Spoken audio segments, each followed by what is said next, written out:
Listen, sis. Some storms don't come to destroy you. They come to reveal you. Some battles don't start in the streets, they start in the spirit.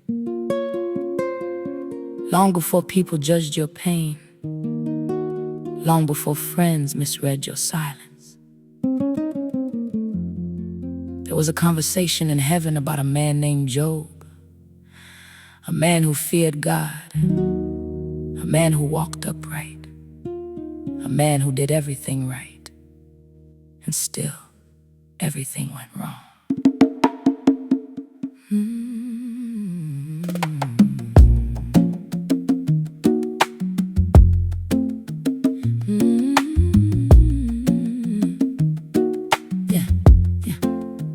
The sun rose on a house full of laughter, children running through open doors. Fields were full, barns overflowing, blessings stacked from floor to floor.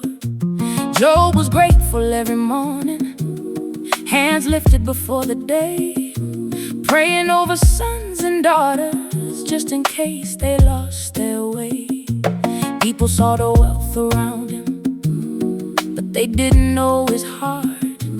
Faith was not his decoration, faith was who he was from start. But somewhere in the courts of heaven, a challenge echoed through the sky. Does he love you for your goodness, or the blessings you supply? Sometimes your suffering has nothing to do with your sin. Sometimes the test is proof of your devotion. And while we're asking, why is this happening to me? God is saying, watch what they do when everything is taken away.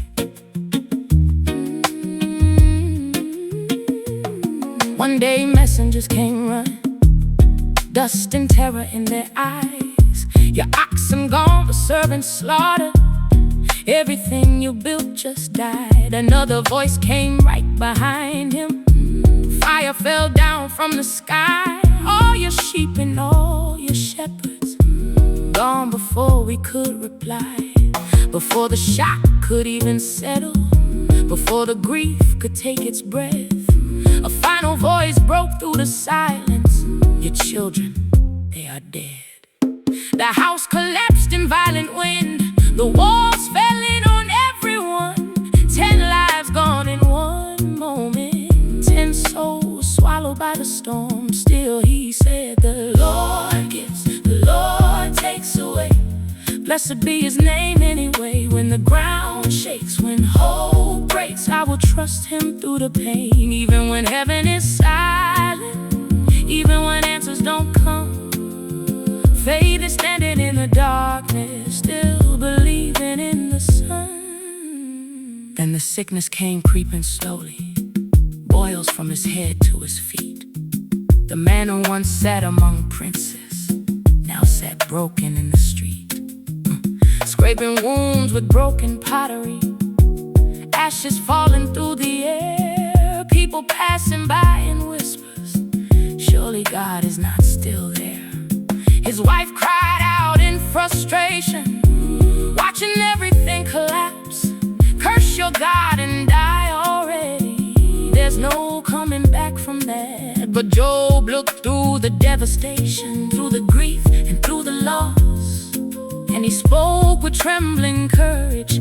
Shall we take the good from God and not the cross? Some people only know God when life feels good, but real faith is when you trust him.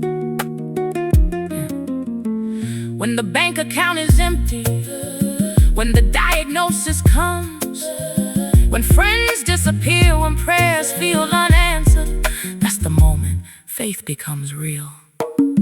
Friends came sitting in the silence, 7 days without a word. Sometimes pain is so consuming, even comfort feels absurd.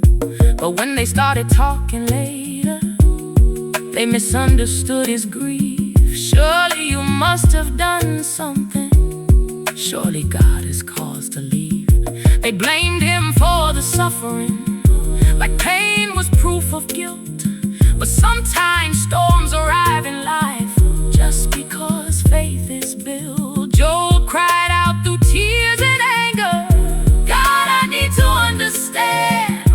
would you allow this suffering from your own faithful hand? But heaven was still working, though earth could only see the storm. The story wasn't finished, and the man who lost everything was about to gain something greater than wealth, greater than health, greater than answers. He was about to see God. Yeah, the Lord gives, the Lord takes away. Blessed be His name anyway.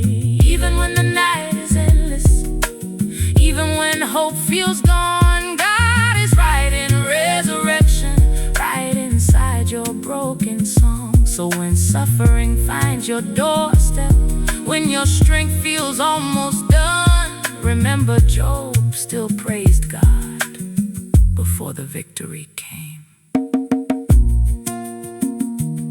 Your suffering does not mean God abandoned you. Sometimes it means He trusted you with a story that heaven itself is watching unfold. So if you're in the middle of a storm and heaven feels quiet, hold on, because the same God who restored Job's life is still right